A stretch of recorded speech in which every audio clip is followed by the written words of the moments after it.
yaitu Bapak Budi Prasetyo, juru bicara KPK. Jadi Bapak Budi Prasetyo telah menerima kita dengan sangat luar biasa, baik sekali, dan sudah diterima semua aspirasi yang disampaikan oleh teman-teman yang tadi hadir. Ada 9 orang yang menyampaikan unek-unek aspirasi tentang untuk perbaikan KPK.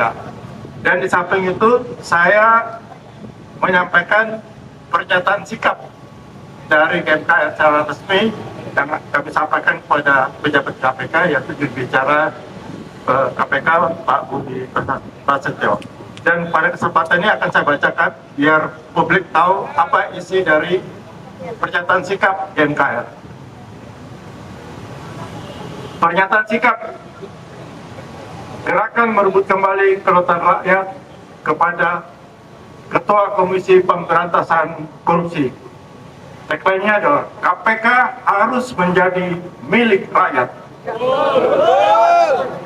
Korupsi adalah kejahatan luar biasa yang merampas uang negara, merampas hak rakyat, dan menghancurkan sendi-sendi kehidupan berbangsa dan bernegara. KPK lahir dari amanat reformasi 1998 untuk memberantas korupsi secara independen, profesional, transparan, dan tanpa pandang bulu. KMKR menilai bahwa pemberantasan korupsi hari ini masih jauh dari harapan rakyat. KPK tidak boleh menjadi alat kekuasaan, alat politik, ataupun tameng bagi kepentingan oligarki. Atas dasar hal tersebut, KMKR menyatakan sikap sebagai berikut. Yang pertama, kembalikan KPK pada amanat reformasi. KPK harus independen dan bebas intervensi kekuasaan, partai politik maupun oligarki. Kedua, tuntaskan dugaan korupsi oligarki yang melibatkan mantan Presiden Jokowi dan keluarga. Antara lain kasus-kasus Blok Medan, kuota haji, denda kebakaran hutan Sumatera, PSN PIK 2, dan lain-lain. Yang ketiga, tuntaskan dugaan skandal korupsi Asabri, Jiwasraya, dan ekspor CPO yang menyandera pimpinan Partai Golkar dalam upaya mantan Presiden Jokowi ingin membajak Partai Golkar. Kelima, menuntut pemerintah dan DPR untuk memulihkan pelemahan KPK yang telah dilakukan dengan menetapkan Undang-Undang KPK nomor 19 tahun 2019 untuk mengembalikan kepercayaan masyarakat melalui reformasi internal yang nyata, bukan sekedar slogan maupun pencitraan. Dan yang keenam, yang terakhir, mendesak Undang-Undang Perampasan Aset tindak pidana korupsi segera disahkan dalam rangka memiskinkan koruptor untuk memberikan efek jerah. Jakarta 10 Agustus 2026. Itu yang tadi kami sampaikan pada juru bicara KPK Bapak Budi Prasetyo. Dan kemudian dari teman-teman ada 9 orang yang berbicara menambahkan informasi untuk perbaikan KPK. Mungkin dimulai dari siapa? Anu silakan. Pak. Baik, bismillahirrahmanirrahim. Assalamualaikum warahmatullahi wabarakatuh. Terima kasih tadi pimpinan KPK diwakili oleh juru bicara KPK Pak Budi Prasetyo yang menerima kami dengan baik, dan kami teringat peristiwa yang lalu saat kami bersama almarhum Rizal Ramli, juga Pak Amin Rais, juga sejumlah tokoh senior yang sempat minta audiensi tapi tidak ditemui oleh satupun perwakilan pimpinan KPK. Dan hari ini saya kira ini merupakan satu apresiasi kepada kami. Kita hanya saja itu tidak berarti akan mengecilkan atau menghilangkan kritik kita kepada KPK. Yang kedua, kami tadi juga sudah menerima penjelasan dari KPK. Walaupun demikian juga kami tetap memberikan kritikan terhadap apa yang dijelaskan oleh KPK. Karena apa yang dijelaskan KPK sebagiannya memang normatif gitu. Dan itu sering kami terima secara pulang dari pejabat-pejabat publik lainnya. Kami tahu karena juru bicara yang bicara tentu standar menjawabnya juga sesuai dengan standar juru bicara, sehingga tidak berani untuk masuk kepada pokok perkara yang jadi keluar. Termasuk tadi ada pertanyaan, berani nggak tangkap Jokowi tadi ya? Tidak dijawab gitu. Nah, dan ya tadi ya. Nah, yang ketiga memang kami pun tadi sempat apa ada perasaan ewo pekewo untuk menindak kasus Joko Widodo begitu loh. Kalaupun tidak Joko Widodo, sebenarnya anaknya saja cukup melalui kasus kebakaran hutan. Kalaupun tidak anaknya, cukup menantunya saja sudah cukup melalui Blok Medan. Ini kasus bapaknya tidak ditindak, anaknya tidak ditindak, bahkan menantunya pun tidak. Nah, itu tadi aspirasi dari kami. Mudah-mudahan Bang Jal bisa menambahkan. Silakan. Masalah Jokowi itu menjadi fokus, gitu kan, sebagaimana aspirasi kita semua sebenarnya. Bahwa keberanian KPK itu sebenarnya indikatornya adalah keberanian menyentuh Jokowi dan keluarganya. Karena Jokowi itu bukan hanya korupsi, tapi juga kolusi, juga nepotisme. Jadi KKN itu yang paling merusak tatanan kenegaraan. Oleh karena itu harus segera tertutup. Nah, Jokowi ini memang bapak korupsi Indonesia. BKI atau pelopor korupsi Indonesia, PKI, gitu ya. Memang dia sudah punya detail yang sudah dilabelkan pada dirinya. Bahkan dunia juga sudah memberikan predikat finalis tokoh korupsi dan kriminalisasi, organized crime, organisasi yang kriminal yang terorganisasi, gitu ya, organized crime ya, jadi terorganisasi. Jadi dunia juga sudah baca gitu. Nah, tadi saya ikut menyampaikan sebenarnya Jokowi ini sejak jadi wali kota sudah jadi koruptor, gitu.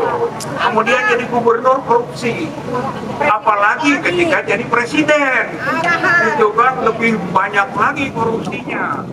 Sekarang saja, gitu kan, dia kekayaannya tidak terbatas, angka kekayaan atau uangnya tidak berseri, banker-banker sudah disebut-sebutkan, bisa kemana-mana, bisa membeli partai politik.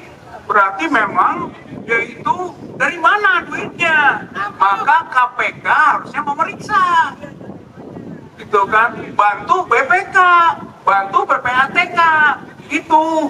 Jadi sejak mulai jadi wali kota dia korupsi dan itu sudah tercium kemana-mana gitu, apalagi ketika jadi gubernur maupun jadi presiden, ya kan. Jadi oleh karena itu alangkah anehnya seorang Jokowi yang bukan jadi presiden lagi, yang sudah sama statusnya dengan kita-kita rakyat ini, tidak tersentuh gitu. Jadi kita mendesak KPK dibantu BPK, dibantu PPATK, periksa harta kekayaan Jokowi. Karena Jokowi ini diduga bapak korupsi Indonesia atau pelopor korupsi Indonesia, PPI atau PKI. Oleh karena itu, mari kita bersama rakyat Indonesia ini mendesak, bergerak lagi untuk membongkar korupsi Joko Widodo, anaknya, keluarganya, pokoknya seluruh anggota keluarga dia. Insya Allah mulai dari Jokowi, pemberantasan korupsi mulai dari Jokowi, baru ke yang lain-lainnya. Terima kasih. Assalamualaikum warahmatullahi wabarakatuh.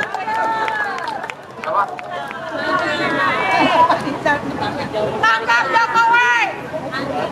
Saya nambahkan aja, tadi saya sampaikan agar KPK ingat kembali kenapa KPK dibentuk, untuk apa, itu dulu. Kalau itu kembali, maka KPK akan bekerja sesuai harapan. Yang kedua, temuan PPATK bahwa semua proyek strategis nasional zaman Joko Widodo itu 36% tidak jelas. Nah, mestinya temuan PPATK itu langsung dilanjutkan oleh KPK.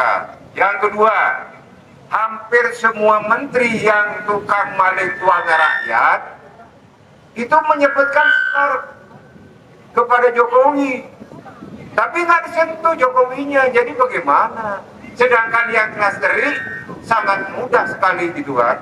Nah, ini yang saya minta tadi kepada KPK untuk menempatkan diri sesuai harapan pada waktu dibentuk, yaitu menyelesaikan semua kasus-kasus yang dianggap oleh pihak-pihak yang sudah ada tidak bisa dilakukan. Semoga KPK kembali lagi menjadi harapan rakyat. Terima kasih. Assalamualaikum. Assalamualaikum warahmatullahi wabarakatuh. Alhamdulillah tadi saya sudah ikut di dalam dan saya hanya menyampaikan kepada KPK apakah para terdakwa yang sudah menyebutkan nama Jokowi bukan merupakan alat bukti. Itu yang saya pertanyakan. Dan saya ingin KPK itu menyentuh Jokowi karena Jokowi bukan siapa-siapa lagi. Dia sama dengan kita kedudukannya, yaitu menjadi rakyat yang sama, hukum yang sama berlaku untuk Jokowi. Jadi kalau memang KPK ingin berpihak kepada rakyat, tangkaplah Jokowi.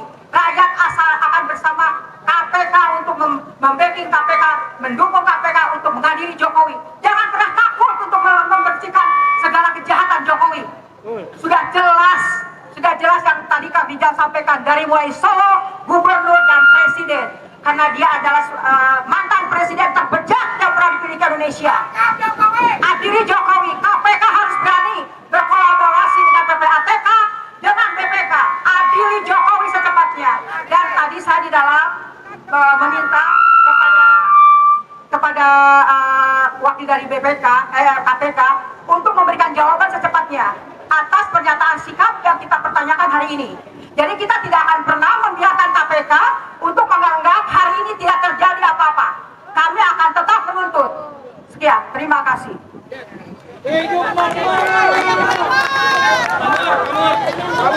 Cukup. Makasih, sudah cukup. Makasih.